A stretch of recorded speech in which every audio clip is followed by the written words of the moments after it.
I'm Tom Stoneman, and this is The Intelligent Enterprise, where every 2 weeks we take a break from the chaos of enterprise life and get inside a big idea by getting outside of it. Each episode, we meet an industry expert who helps cut through the noise from all the updates and the rollouts while exploring one of their favorite break time activities. It might be over a coffee, a walk, or even a game of ping pong. Something that gives them some headspace when they're deep in a problem. Although we try to avoid things like bungee jumping or paragliding. This week, I sit down with our very own CEO at Digitate, Akhilesh Tripathi, to talk about what it really takes to build an enterprise that harnesses the full potential of AI. Akhilesh has spent more than 2 decades at Tata Consultancy Services, where he's played a key role in expanding the company's footprint across North America. Today, Akhilesh leads Digitate with a clear focus on using AI to help enterprises operate more intelligently. We talked about why the future of enterprise AI isn't just about automation, it's about intelligence. Automation without intelligence would never get you to autonomous. I think we'll always be reacting to something. And then that to me is not intelligent. And why the best use of AI is not replacing people, but rather freeing us humans to do what we do best. Technology doesn't drive transformation, people do. Let's get inside the future of enterprises by stepping outside of them.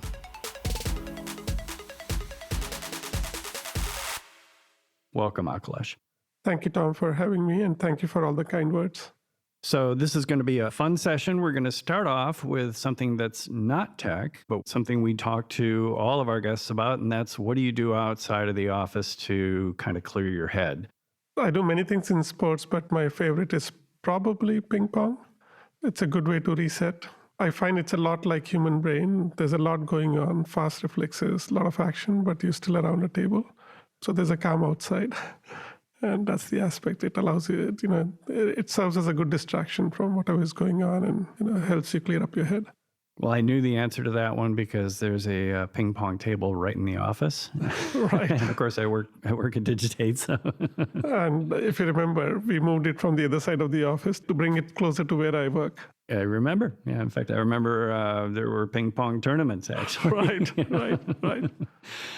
All right, let's move into our topic today and see if we can dive right in. So one of the big questions surrounding AI today is how do we create technology that augments human capabilities without going so far that technology replaces the need for human work entirely?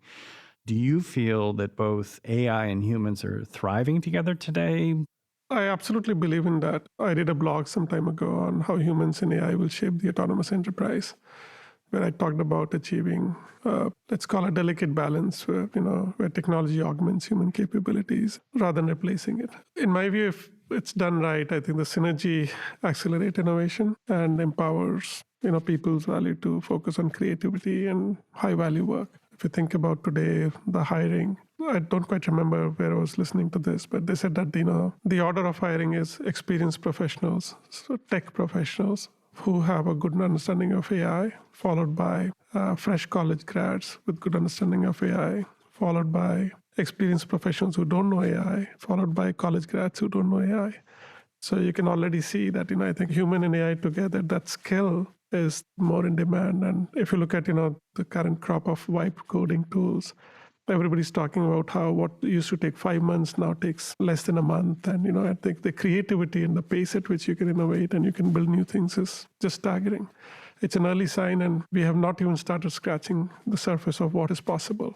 It's very early days still. But I'm absolutely optimistic about, I would say bullish about what humans and AI together can create for the world. That's good. Yeah, VS and I were just talking about this on the holiday episode. Do you see any of the tensions growing with these relationships, especially in the enterprise environments?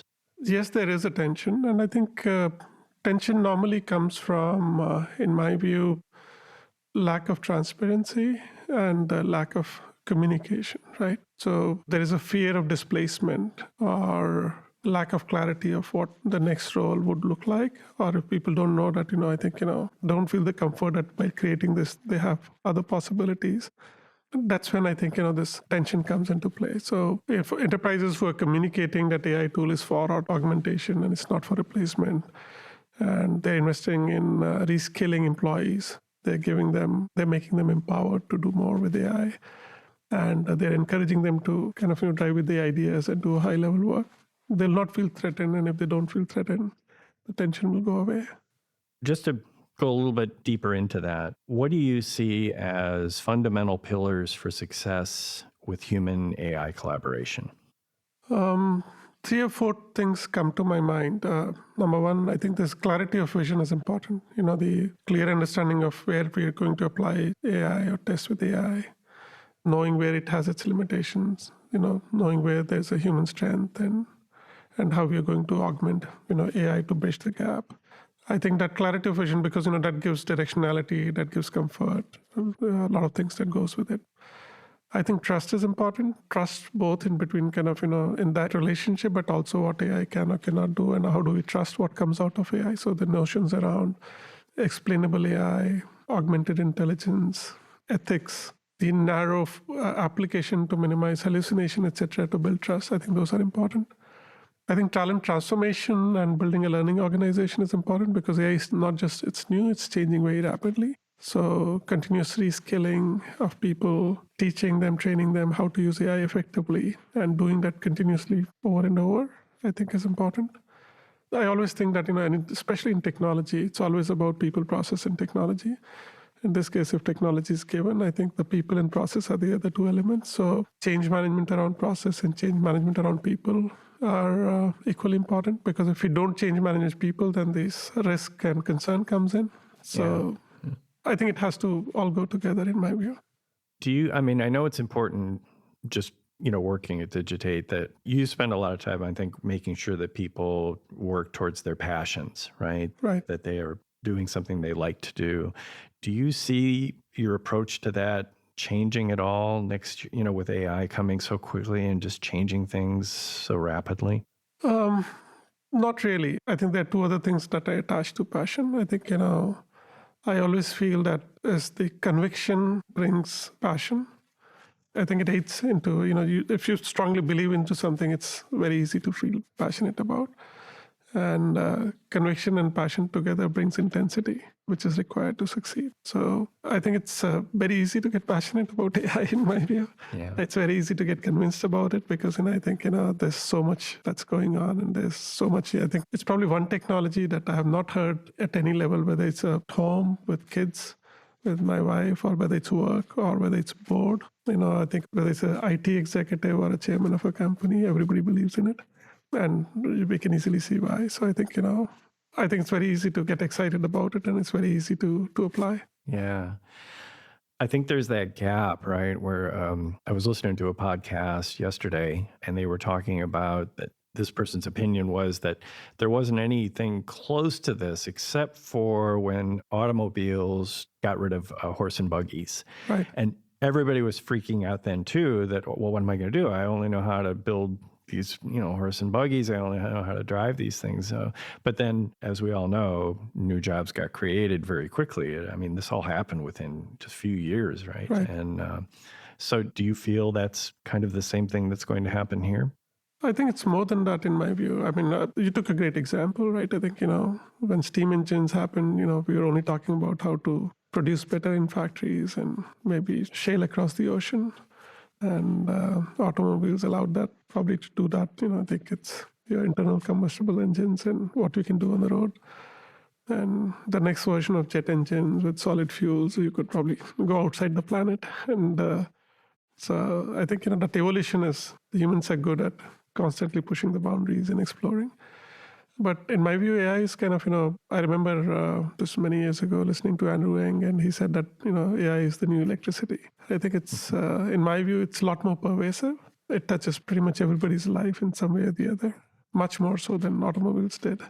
Yeah, you have often said that one significant challenge with AI is understanding its true value. Right. Do you see that as the primary challenge with current enterprise automation, and how could that be solved?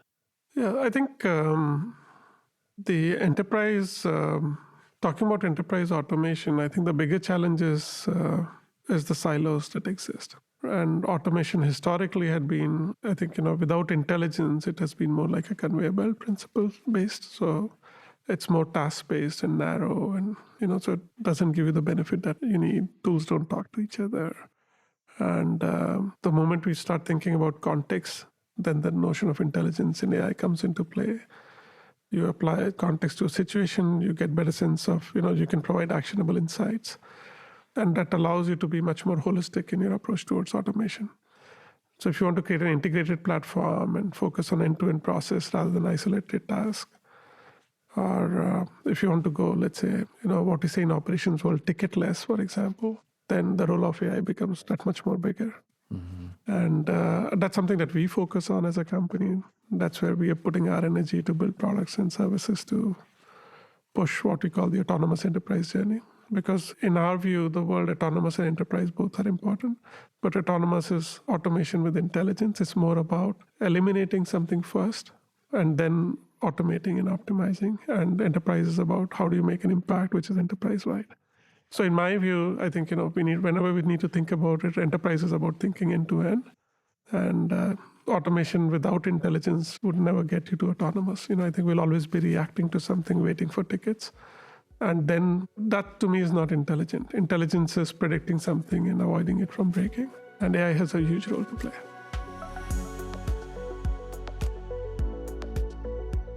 Akhilesh makes the distinction between automation and intelligent automation. Let's unpack that a little bit. Traditional enterprise automation has often been narrow, reactive, and somewhat disconnected. Think of it like a conveyor belt of isolated tasks. But AI systems today can use context and insight to deliver informed decisions. That's intelligence. And when you add intelligence, that's when systems can start to predict problems, not just respond to them. And if the goal is to build something that works across the enterprise, not just in silos, then this kind of intelligence is absolutely essential. Of course, working with systems that operate at this level takes headspace. Akhilesh says one of his favorite ways to take a break and reset is a quick game of ping pong.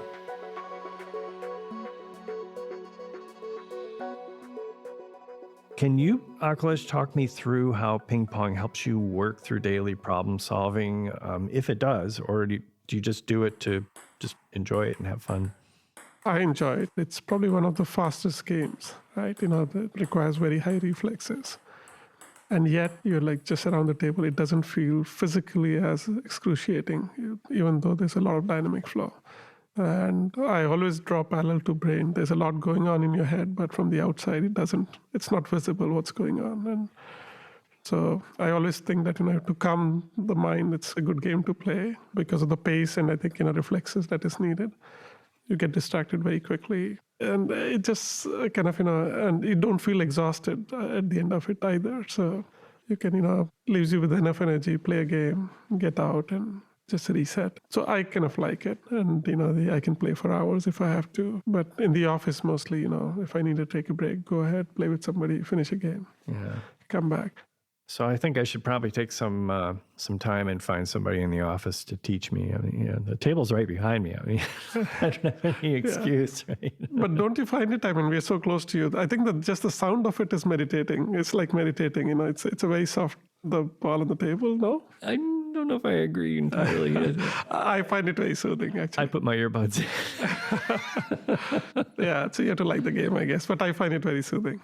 What's one thing that you've learned either about technology or people or in general that you think more enterprise leaders should understand, and particularly as it pertains to company culture and maybe nurturing employees?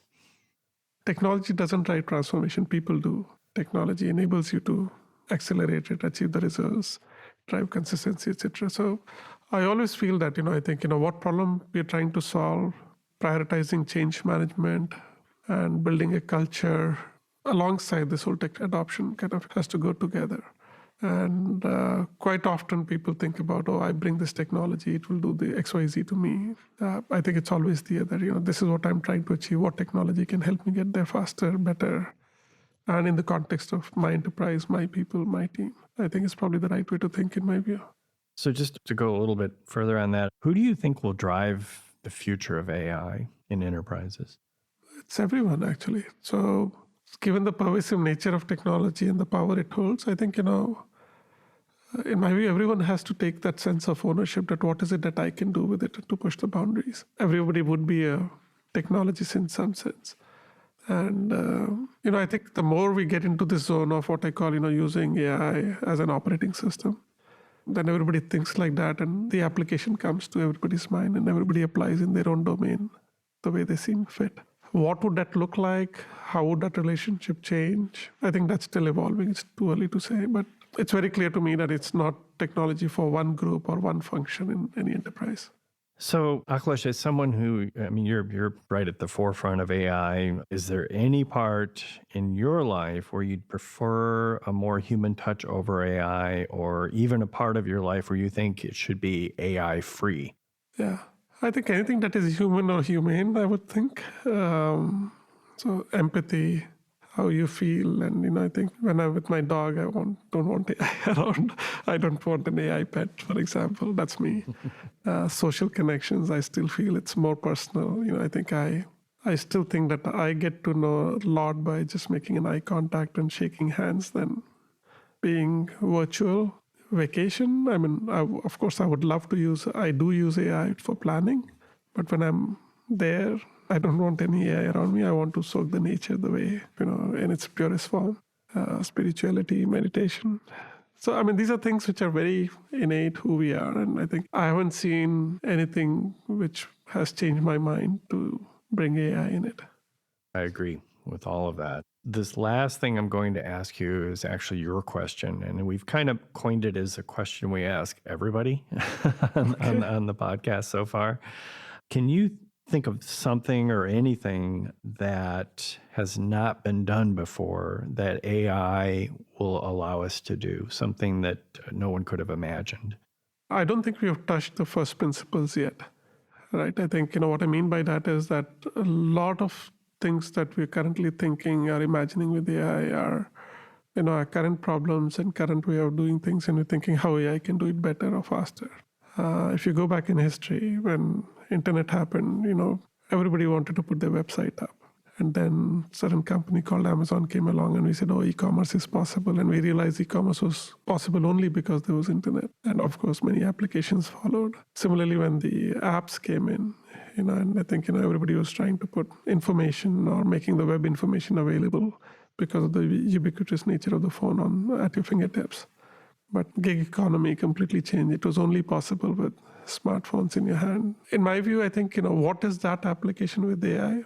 We're still not there. At least, of course, some aspects in tech like vibe coding, etc., is quite interesting. But if you look at from the broader business perspective, what does that look like? We're not there yet. So that's the state we are in. But I do think that a lot of things AI can help solve, even today, are probably, I would throw all of man-made problems at AI.